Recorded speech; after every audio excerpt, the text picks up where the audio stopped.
This Zero Now program is brought to you with the support of our founding partners.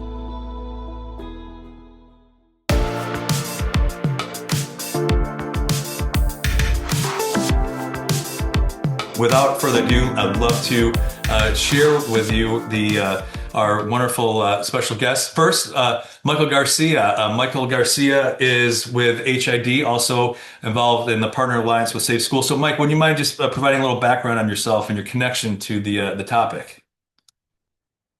And you are muted, by the way. It always happens at least once. That's the first time. Can't break the chain. So, hello everybody. So, on my end, we did back in late 90s, early 2000s, a lot of work for the military, right? For the DoD, for federal agencies, based on NIST certifications and things like that. And layered approach was what they all used. I mean, it basically was official doctrine for the DoD to have your defense in depth measures provided in there. I work for HID, so access control is my specialty. We do Mercury panels, which is an industry standard, right? Open, flexible, scalable. So the US Department of Defense used a lot of these systems, these access control systems that were Mercury based to be open and flexible. And that was their defense in depth kind of measure, was taking video, access, alarms, putting them as a foundational security component and creating that defense in depth for that purpose. You know, your outer perimeter, your inner perimeter, your hardened vaults, your armed response, it all came from there. And now we're presenting that to the school districts as a baseline common practice for them to grow from. So. No, that's awesome, Mike. We'll definitely dive into that, and thank you for joining us, Paul. Timm, another good friend, and Paul, why don't you share your background? I know you've been around school safety and security for a long time. Wrote an awesome book about that, but yeah, well, just please share your background with everybody. Yeah, I'm going to dovetail on what Mike said. I grew up at Argonne National Labs, which is a Department of Energy facility in the Chicago area. And same thing, defense in depth and design basis threat. All of those things were in play so that we could protect assets. Now, back in the day at the Department of Energy, assets were pretty much nuclear materials, and what could you do to keep the adversary or the bad guy from getting to the place where those assets could be at risk? And we'll talk, I know, a little bit more about that, but in the late 90s is when I really got into this vocation full time. And as you mentioned very kindly, I wrote a book called School Security. Actually, the third edition of that book will be published at some point this year.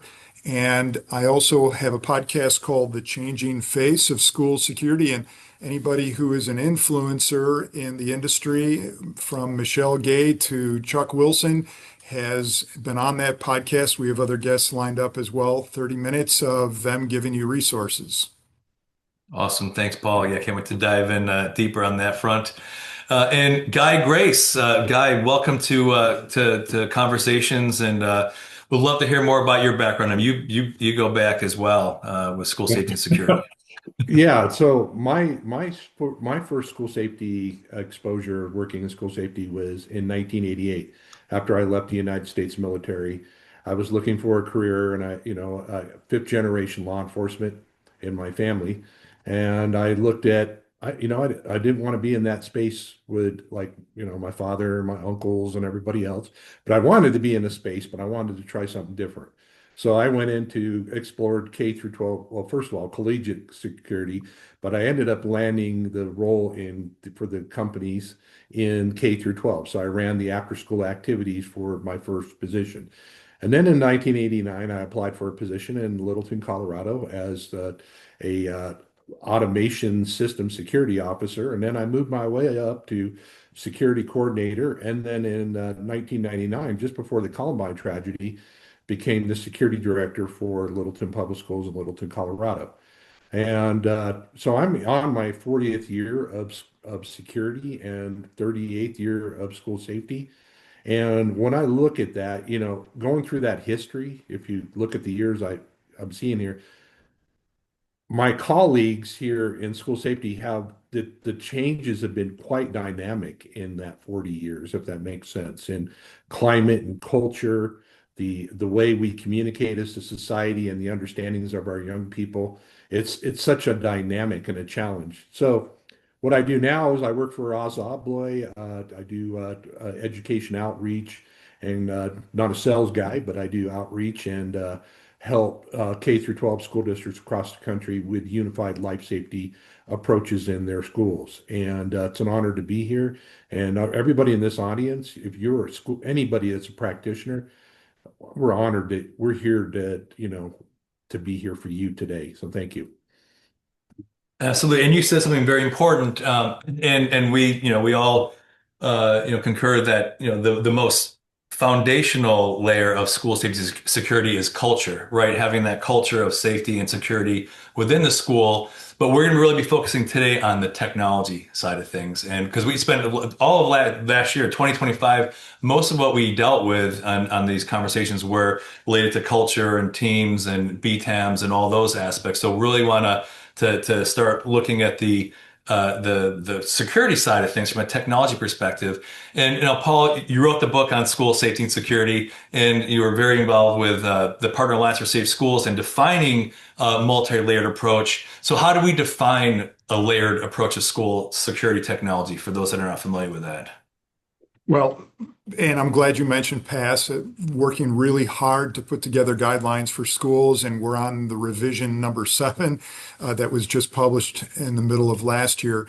But basically, what we're saying is, what kind of protection elements do we have at the perimeter and property layer? And as we move in, those things that might discourage people from even wanting to act out at a school, as we move in, what are we finding there in the parking areas? And are we following natural surveillance and crime prevention through environmental design concepts all the way to the building level? And do we have doors closed and locked into the interior and all the way to the classroom level? And what we're trying to say is what makes this safe in sort of thinking about it with some redundancy. We know that one product or one solution isn't going to be enough. Now, again, the value of those electronic pieces, because as you mentioned, that's what we're going to talk about today. The value is determined by the people who are operating them. And so we want to make sure that there's very good handles on what kinds of solutions. And it's one of Guy's favorite terms, unified systems. We want to make sure the systems we have are integrated and working together. And then because I would be remiss if I didn't say it, because of version 7, we add into this, here we are in 2026, we add into this the digital infrastructure layer, because there is cybersecurity all over the place. And so for all of those things, we just want to make sure that we've got a grasp, we've got people working together, we've got education so we understand. And when we think about all that, what we've got is a layered approach. And Paul, before we move on, if you wouldn't mind just briefly speaking to the ASIS school security standards that were just passed, and I know that you were a big part of that. So would you mind just talking about that briefly?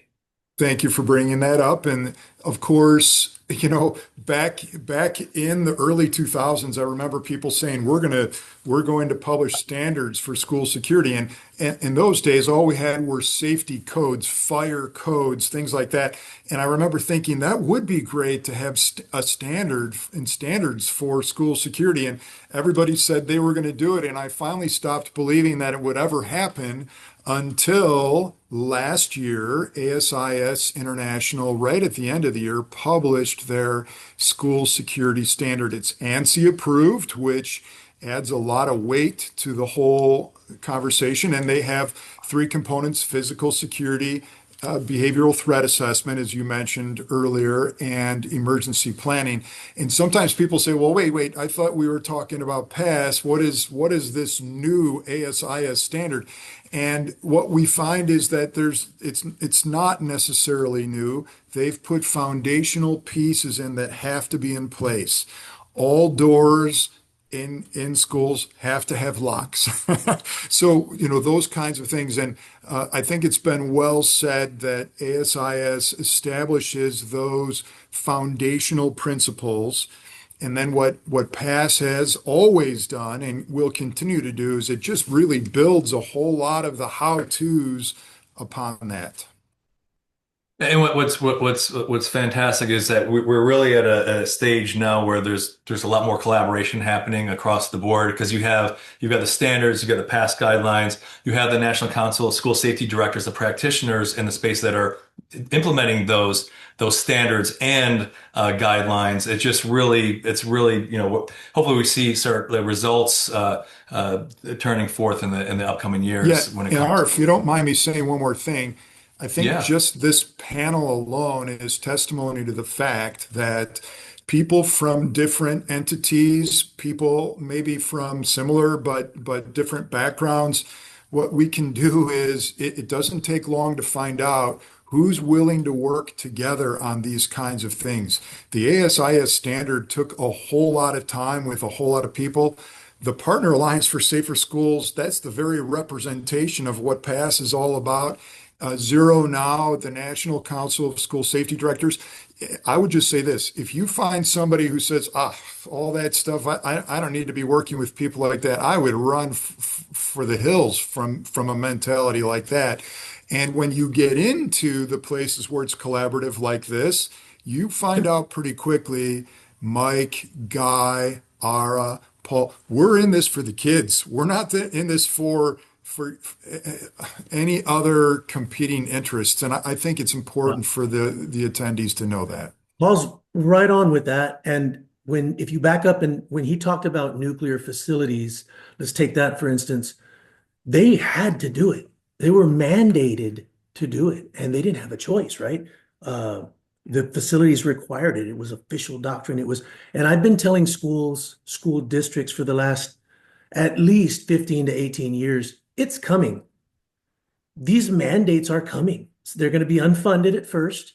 They're going to try to figure I've seen it in 3 different, agencies and in the military throughout.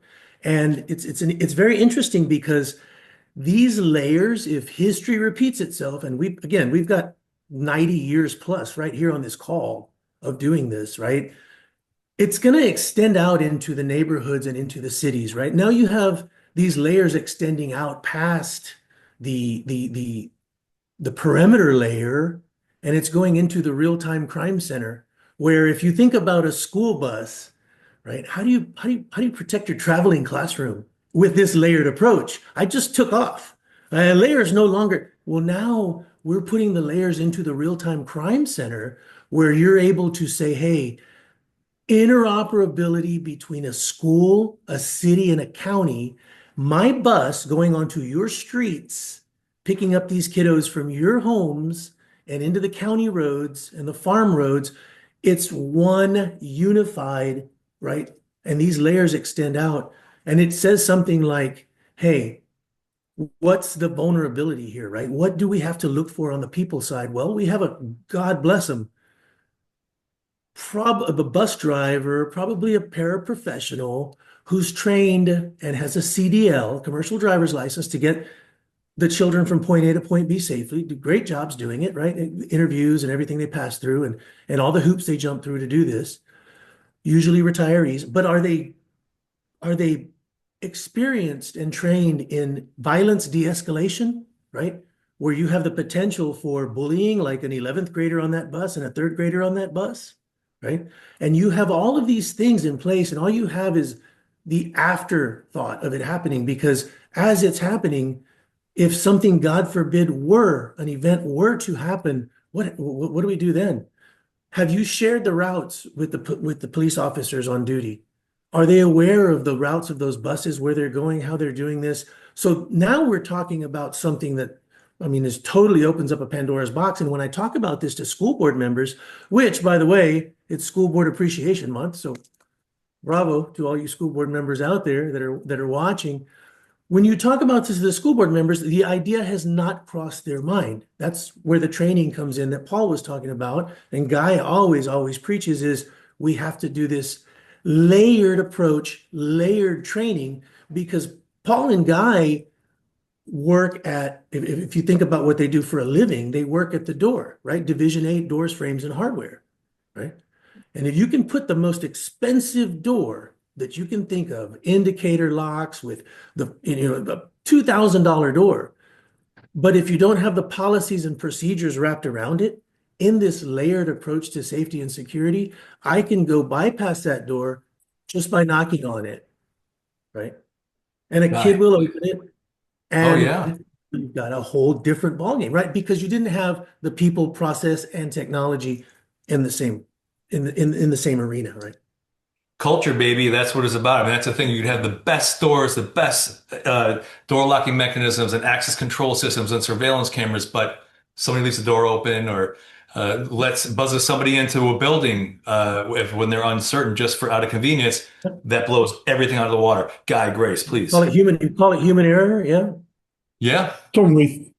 So when I look at it, I've always looked at what you just said, Ara, because that's why I talked about a little bit about culture in my introduction there.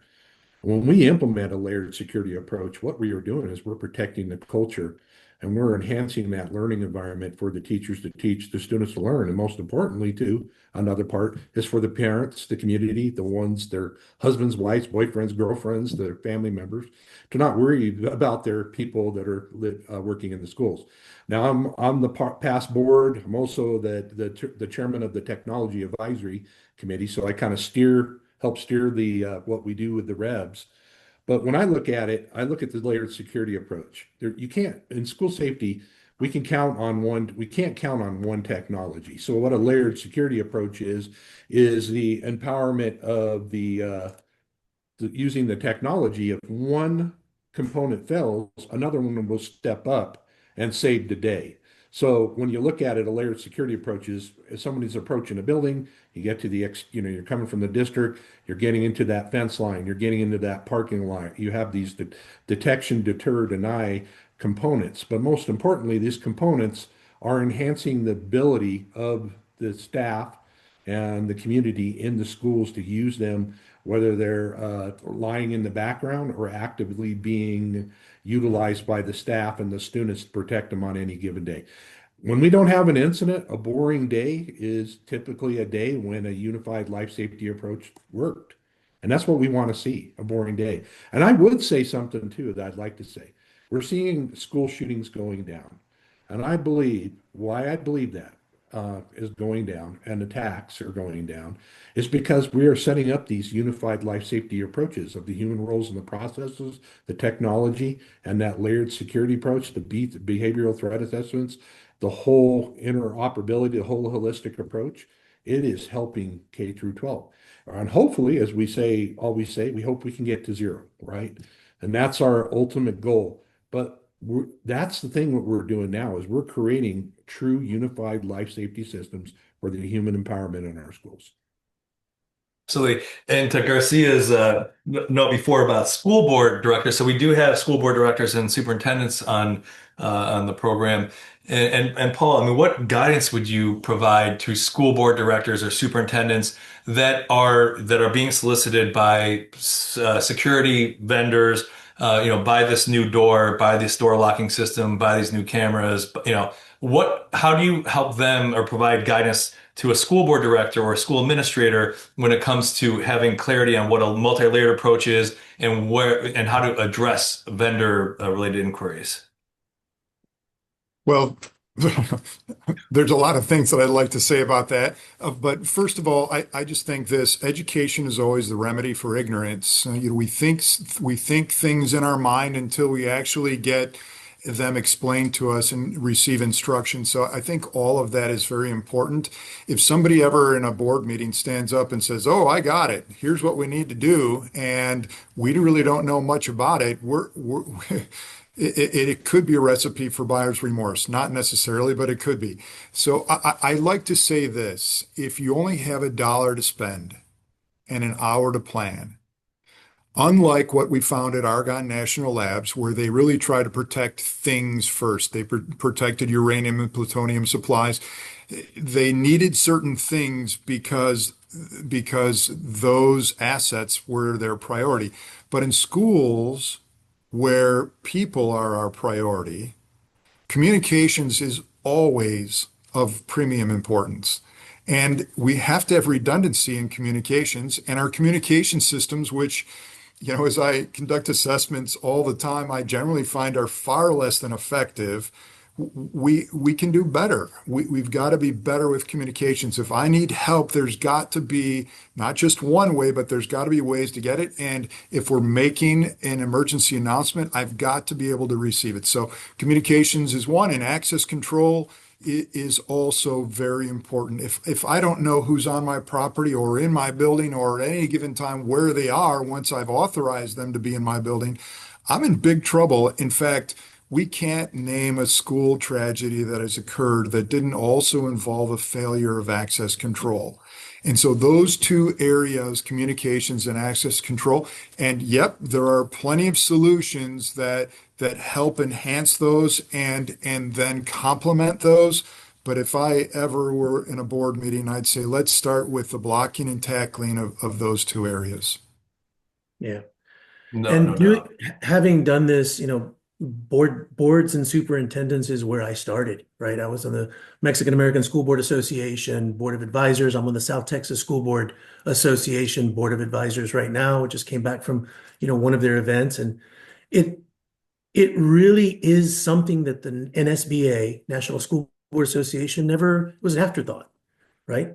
And they showed them the governance, they showed them how to be a team of eight and how to get along and cooperate, communicate, but they never showed them how to put together a proof of concept before you buy a product, how to do the research, how to call in a consultant, right? A third party certified IVNV, independent verification and validation from the consultant, and help this. Why? Because a school board member is really, really good at putting out bonds, buying getting the construction general contractors, the architects, putting everybody together to get those portables out of the way and put a new school in place, a new school building.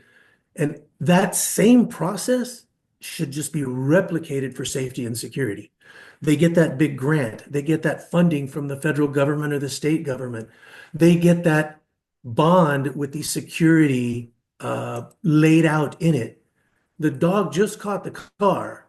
What's the dog going to do with the car, right? It's been chasing that car for 10 years down the street, caught it. What do I do? And that's pretty much what I have when I go do this advisory is, okay, you have the money. Stop, take a breath, and let's look at leading practices in K-12, and let's take your risk assessment, right? Threat, vulnerabilities, assets you're protecting, and let's really figure out where we need to go with this based on the risk assessment in the different campuses because they all have different risk thresholds, right? And it is always about risk, in my opinion. I've been doing this a long time, and risk is what governs everything that I do. They did not, I would say, starting about 10 years ago. So prior to 10 years, they did not want to do a risk assessment because if you did a risk assessment, you opened up Pandora's box and you knew where all of the things were bad. And now you had to fix them because if not, it was gross negligence. And your GC, your school general counsel would advise against it, right? And so Guy, who should chime in here next, is proof of this because the bonds that he went out for as a school security director in Colorado were almost where security was an afterthought, right? And you really had to fight for it. So that's a good example of how this has progressed. We're in a lot better shape than we were before. And I think 2026 is the shape of things to come. We're going to see a lot more bonds.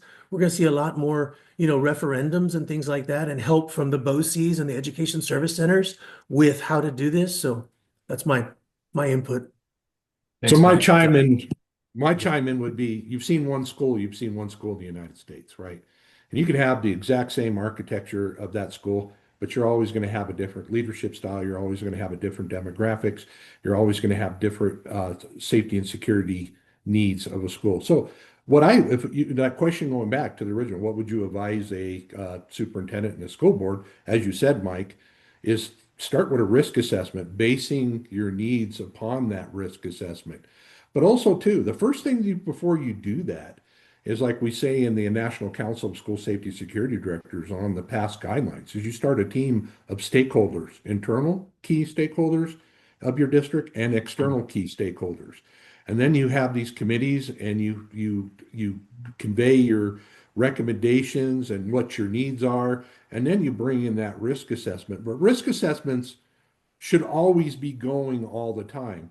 And one of the fantastic endeavors I see of that, like, for example, the National Council of School Safety Security Directors, is getting a security director or security coordinator in every school district in America. You know, we see this, why, like Paul brought up, a failure of access control.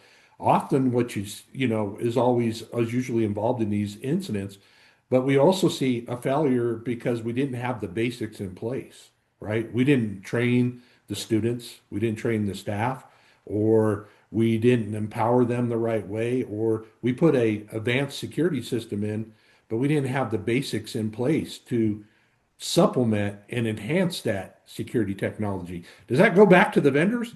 Not usually. What I say is it goes back to I didn't really apply my risk and my technology as holistically as much as I should have done to address my needs. And we also have complacency in schools. Complacency is probably one of the biggest things where that impacts school safety on a daily basis is, what we call practical drift. Me and Mike call practical drift. People drift through the day, and it becomes routine. Or we ignore things such as propping a door, or there's a camera down, or there's a card reader not working, or we didn't do our threat assessment, completed our threat assessment process the proper ways and notify the proper people. So those types of things happen. Practical drift happens in schools.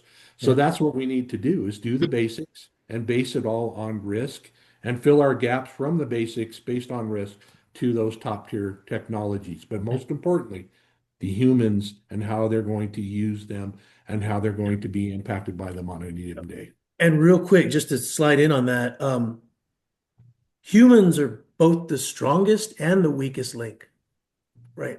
So we talk about security as people, absolutely. But there's practical drift, human error, complacency, apathy. There's so much involved on the human side of this thing, the human firewall, right? Because humans can bypass control of these layers and they can stop attacks early too, right? So training, procedures, and culture are injected into every layer. Got to remember that. 100%. There's a really good analogy in the comments. A gentleman put out there about someone buying a Cadillac and using the technology like a Pinto or something in that. And that's very common. And you think about it, not using your technology to its best abilities. We see that often, that people will buy a platform, a video management system, or a security access control platform, and they don't even know what the capabilities are of that systems, and they're not tapping it to its fullest essentials. And we see that all the time. Yeah. Paul and I have talked about that many times at many a conference, at many a table over coffee. And we say, hey, well, how much of this amazing access control platform, unified access control platform, are these schools using? And the answer is usually 10 to 20%, right? 10 to Easily. 20%. Yeah. Well, it's the 80-20 rule with 80% of users are using 20% of the capabilities. But keep in mind, when we talk about technology and vendors, they're just tools. They're tools to help solve a problem for humans. How can we do things more effectively? How can we monitor hundreds of cameras simultaneously? How do we maintain access to all of our doors and know what's open and not open, or regulate who comes into a building? They're technology for humans, and it's important for humans, like you said, Guy and Mike, the fact that having, policy procedures, trainings. We had an incident recently where an individual went outside the protocols and initiated an emergency response when it was not warranted. And it's because the whole policy and procedures and making sure everyone is up to speed. Before we move on, we're just a little bit over halfway through. Just want to remind folks, hit the Q&A button if you have questions for Paul, Guy, or Mike. And Guy, you mentioned something earlier about, the safety team and assessment. That's, going back to the path to safer schools. That's the very first step is assembling a safety team, preferably led by a safety director, someone that has background and experience in safety technology, protocols, emergency response, to lead that next step to assessing your vulnerabilities, to identify, well, if we only have $1, like Paul said, what do we need to spend that money on if we only have $1? What's our biggest vulnerabilities? Are we an urban school, a rural school, a suburban school? So Guy, please, I know you had a comment. Well, when I think about that, you think about that. You've seen, as I said, you've seen one school, you've seen one school. And when you don't have a lot of money, you look at based on risk, you get your basics in place. And based on that risk assessment is plugging those holes as much as possible. But when we talk about assembling that team, that also includes planning for the long term. And Hmm.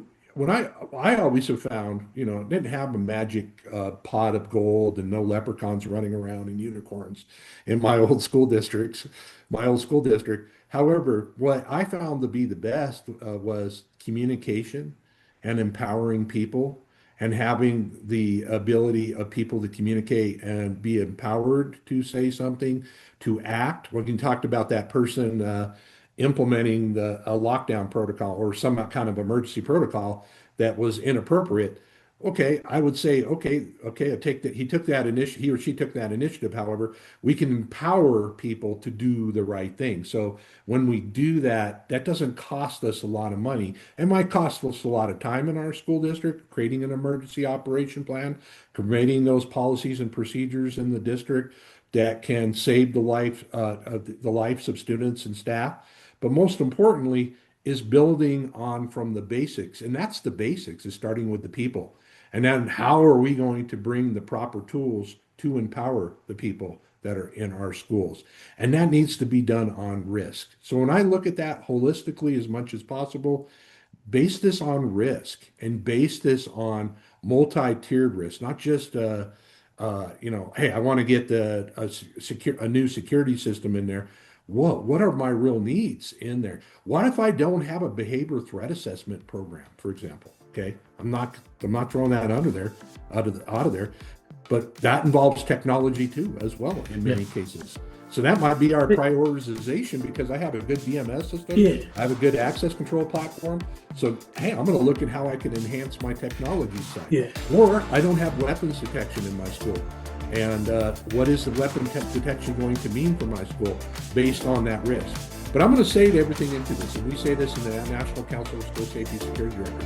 Whenever you bring a new technology, a new component of school safety, always start with a pilot program. That is absolutely critical to your success in your school district. Before you blow it up through the entire district, start with a pilot program to evaluate it. Absolutely. And Guy, if you and we've all talked about this, and you and Paul had a huge piece in developing these layers for the Partner Alliance for Safer Schools, right? We all three did.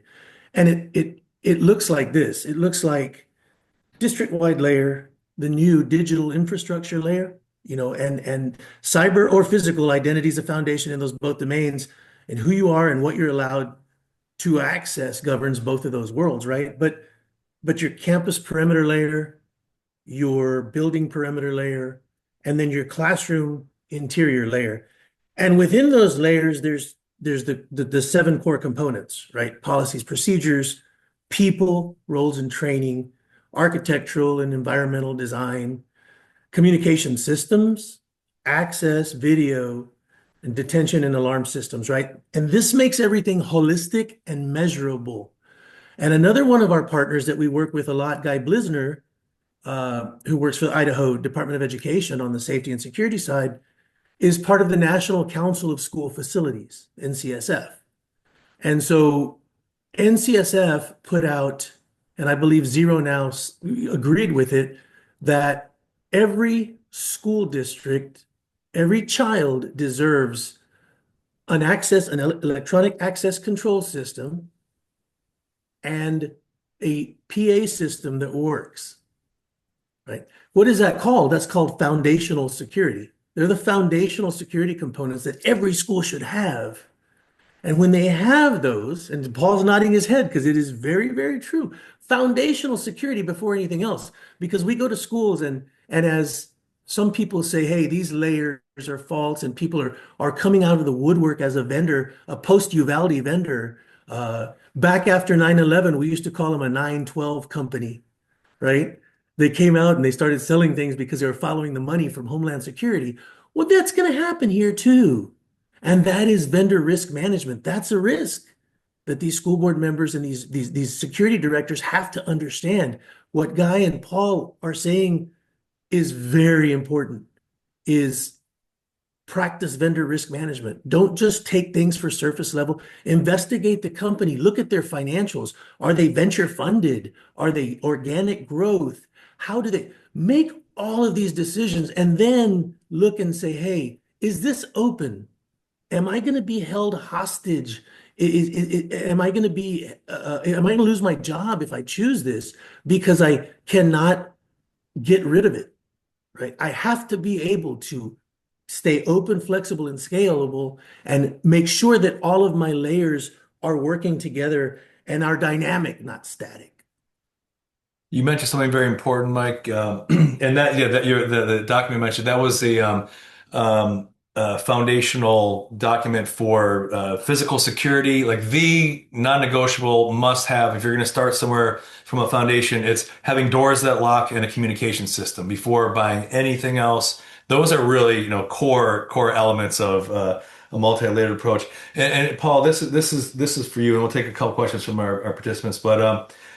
Going back to, and you alluded this to Mike as well, is, security and security technology should not be an afterthought after the master planning process. And so if you're providing guidance to a team that's in the process of master planning, how do you recommend prioritizing what layers of security? Because, I know that with past guidance, you have like the exterior, like the parking lot, and then moving your way inward. But would you mind just like describing those layers as outlined in the past guidelines from the perspective of master planning? Sure. And again, a lot of this begins with a security assessment. You would like to know what you have and then also where your gaps are.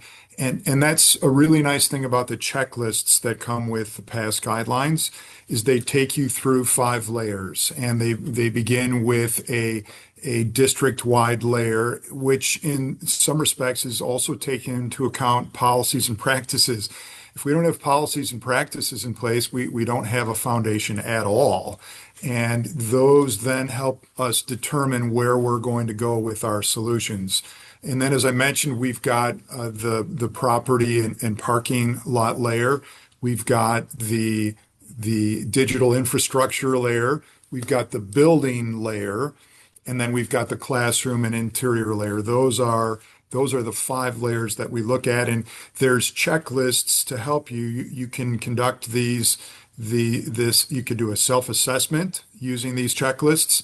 And there are other tools available as well. The federal government has tools, but the past guidelines have really, everybody should know that PASS is a non-for-profit organization that brings in architects, practitioners, vendors and manufacturers, consultants. And what we've agreed to do is put aside our agendas. And I sit on a couple of the committees. One is the technical committee. And what we find is we don't all agree, which I think is very healthy. And what it requires is me to humble myself and say, I don't think I thought I knew it all, but I don't really know it all. And then what we do is we come to consensus, which is safe. It's the safer way to go. And occasionally someone's going to dissent, and we're going to mark down that they've dissented because we've got another revision of these layers coming up. Again, I don't want to get into too much detail here, but those are the 5 layers that we look at. You can go to passk12.org and download the guidelines. At the end are all the checklists. very, very helpful to you. And it keeps coming back up, the technology and the solutions and the investment should be based on your vulnerabilities and your risk, like filling those gaps. And I think that's an important a point just to continuously drive home because, all too often it just seems like the latest and greatest technology is the way to go. But what problem is that solving? Can you justify that? Is it a problem specifically that you can address? So, we're going to take a couple questions from folks that submitted online as well. So actually, Paul, I'm going to send this right back to you. So somebody asked, is the ASIS standard for K-12 and higher ed or just K-12? It's a K-12 standard, and I also want to make mention it is an international standard that I think is significant to know. That is good to know for sure. Guy, or actually, if anyone wants to take this one, feel free to jump in. Andrew from the Virginia Center for Public Safety asks, is there enough oversight to ensure that technology being adopted can achieve the results that they promise? So how do you measure? And I think, Guy, you mentioned pilot program. Was that the best way to do that? Like, how do you measure the fact that what the technology promises that it can address is delivered? I would say to anybody, even if it's been successful in another school district, taking the concept, you've seen one school, you should always start with a pilot program in a selected site that's not going to be impacted by if the system fails. Because how you use your facility may be different between each school. So that pilot program is very valuable. The other part I would say too as well is what we encourage of the National Council of School Safety Security Directors and the Partner Alliance for Safer Schools is collaboration. If we look at like what the Zero Now community is about, you look at our Circle app, for example, you see lots of discussions on security technology or processes and procedures. What's working for you? And that's what I always say is investigate. You got to do your due diligence. You can't just throw mud at the wall and hopefully it's going to, stay up there and not slide down that wall. You need to do your due diligence. So there's investigations. There is speaking with colleagues, doing your research, and then trying your product or your solution in a controlled environment to make sure it does not fail for your district. And I think that for me, as a school safety and security director, everything I did was even with a simple thing as a lock that was in a controlled environment, for example, for the first school that wasn't would not be impacted by that if it failed, was just trying it out in one facility or a camera analytic or a weapons detection platform. Let's see how it works. You got to prove it. But I would also say to challenge to folks too, if you are working with a vendor or state or service provider out there and they refuse to do a pilot program, walk the other way because that is absolutely critical. If someone won't stand by their product or their solution and they're jamming it down your ears and your throat, whatever you want to say, that's the wrong partner for you. So that's my whole point is try before you buy and investigate before you buy. And then you Yeah. lead yourself to what's going to work best for your school district or your school community. Yeah, especially with new technologies. And Mike, real quick, just wanted to let the participants know that Kyrie Rotwell, who just posted in the chat, she's our new Zero Now administrator. So please welcome Kyrie. She just started at the new year. And Mike, please. Yeah, I just want to say, look, we do this every week, several times a week, right? We've got, after Uvalde, which was right down the street from my house. I knew everybody there. Right afterwards, I was there. It was horrific. It was horrible. It's still horrible. You go to the community now, and it's in shambles. There's infighting. There's all kinds of things. It's the after effects of what we're talking about today, right? So do a proof of concept. Proof of concept will solve all of those problems to begin with. It'll say, is this the right technology built for purpose, right? Fit for purpose, and then fidelity test. Fidelity testing, test to failure, and then write all of this into your service level agreements, right? SLAs are a huge piece of this afterwards because that that keeps everybody honest and holds this together. And so if you follow that, yellow brick road, proof of concept, right? Does it agree with your climate and culture, but also with your buildings? The average school is 40 years old. I mean, 40 plus, right? So if you're going for something like duress alarms, Alyssa's law, you don't really know about that right now. You go get the white paper from PASS, download that awesome white paper. Um, Vestibules. Hey, I don't know what they are. Let me go download the white paper from PASS, look at what PASS says about it, and then go from there and say, hey, this is where we need to start testing, fidelity test, and then right into our service level agreements. It keeps everybody honest. I also want to point it out too. Many of you as security directors out there, security coordinators or facilities managers, when you're implementing technology, you're going to find other alternate uses for your technology. Share your practices, what you discover. One of the coolest things I think about is before video management systems were recorded on video management system onto a door station, we actually were the first district because our security department tried to put that video stream onto the VMS. And now it's an industry practice that came out of my district. So if you learn something, share it. I mean, don't go tell the bad guys this, but hey, I'm finding I'm having really good experience with this technology. X actually equals Y, or it's expanding on the Z. You folks are innovators yourselves. And when you're bringing these new technologies, be as innovative as possible and leverage it as much as possible to get your best. Because when dollars well spent, leverage it to your best of your abilities and explore how it works. We always say don't use technology unless it's designed for that. But you know what? Often the technology can be leveraged to address other risks that you never even thought of in your school. So think that way. Yeah. And I saw Jill Amon just posted a comment, and it's a good reminder.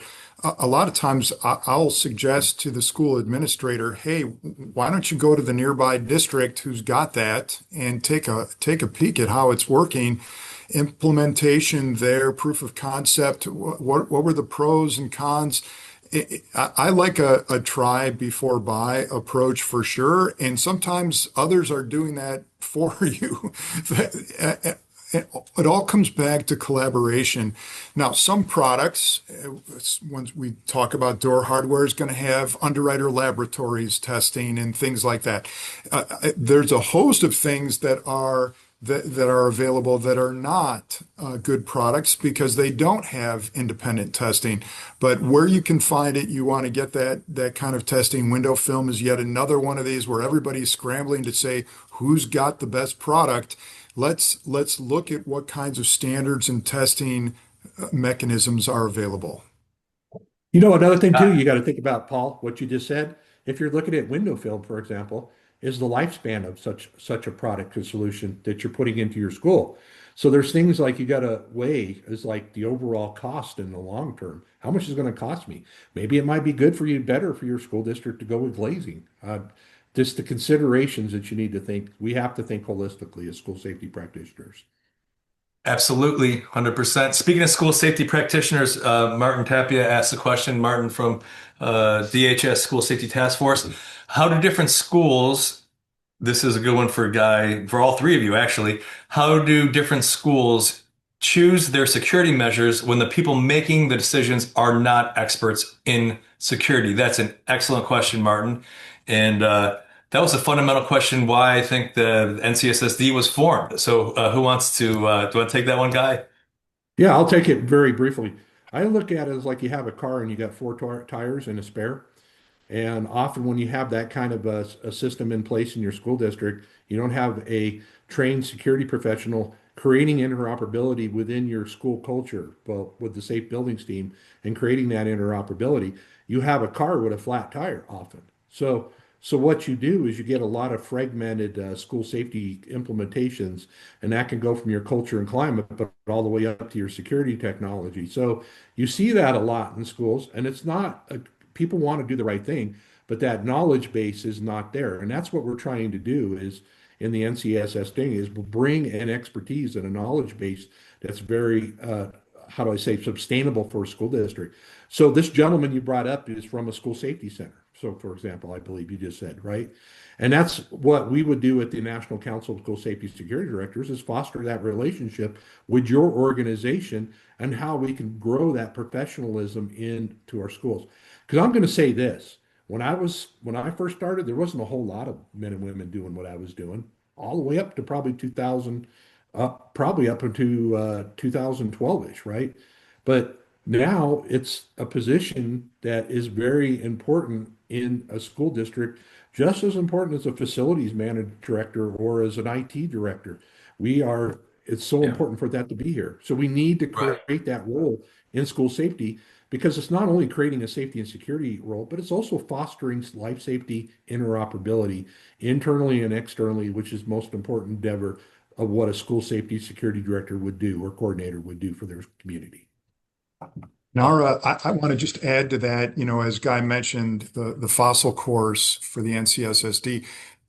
I want to say there are other options as well. We live in the golden age of school safety, and I don't mean as something to capitalize on. I just mean this.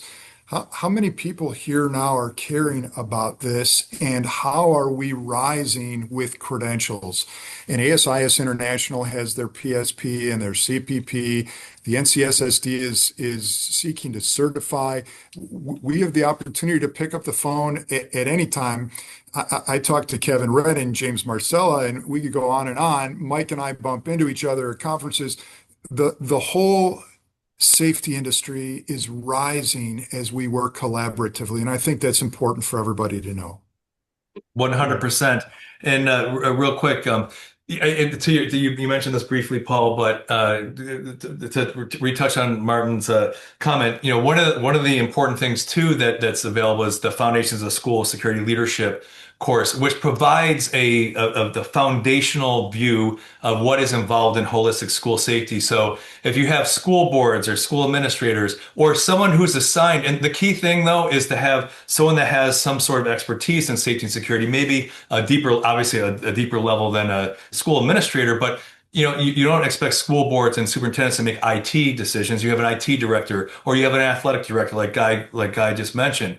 So having that foundational knowledge of what is involved in school safety and security goes a long way. And it's one of those concepts, I think, Paul, you might have mentioned it earlier, but it's one of those things you don't know what you don't know. And so giving you that broad view of what is involved in school, because there's a lot of facets to it, but it's really not that complicated once you have the bigger picture and looking at culture, looking at safety teams, vulnerability assessments, risk assessments, prevention programs. We're not even going into all that today, but there's just so much into it. But there are resources though, like FOSSIL, Foundations of School Security Leadership, offered through NCSSD, which is a resource, and it's free because companies like HID are sponsoring scholarships for that. But Michael, please. It's exactly what I was going to say, Ara, is HID. We believe in this so much. What Paul and Guy and you just said, it's absolutely about going out there and getting the training you need to make it work, right? What's the other option? Hiring a consultant. Paul used to be a consultant. Paul did this for many, many years. He's done so many assessments, probably, more than anybody I know on school safety, right? And that's what he did for a living. And schools that didn't, in the K-12 space, that didn't know what could teach a kid to read like nobody's business, but didn't know anything about quantitative and qualitative risk and the differences in a K-12 environment, would hire Paul and his group to do this stuff. Now, this changes the game.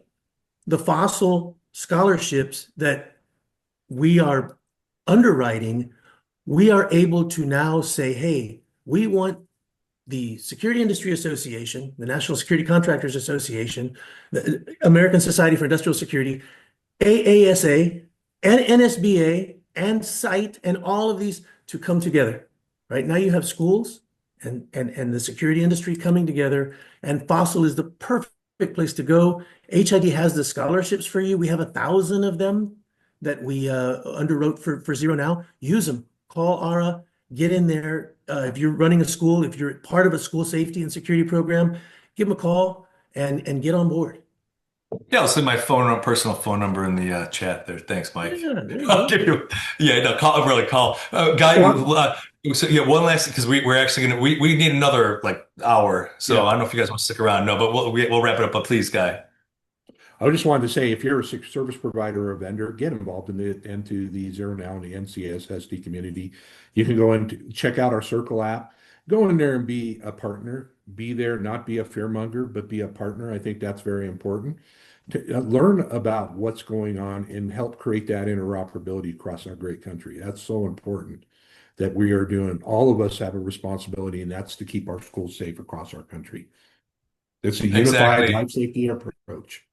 It is, and the Zero Now mantra, as we all know, is together we'll make school safer for good, and that's the whole objective here. All right, so we are out of time, but we never wrap it up without hearing your final thoughts from each of our guest panelists. Just one final thought that you want people to take away. Paul, we'll start with you. Well, collaboration is going to win the day. 100%. Yep. That, and we'll wrap it up after that. Guy, your final thoughts. A quiet day is a good day. And think about that. You've accomplished a lot. That is true. Very true. And Garcia. Layered security. Go download the past guidelines, look at the layers, look at the components, because no single control is perfect. Protection must be redundant, overlapping, mutually reinforcing. Practice defense in depth. No layer is trusted alone. Practice layered security. All right, fantastic stuff. Excellent conversation. Thank you, Mike, Paul, and Guy. Just want to thank everybody for attending. This replay will be available a week from today. And there were a lot of questions that we did not get to, so we'll post those in the Circle community, like Guy has mentioned. And so you guys go in there and continue the conversation with Guy, Paul, and Mike. Thank you, everybody. We'll see you next month, and stay safe. Take care.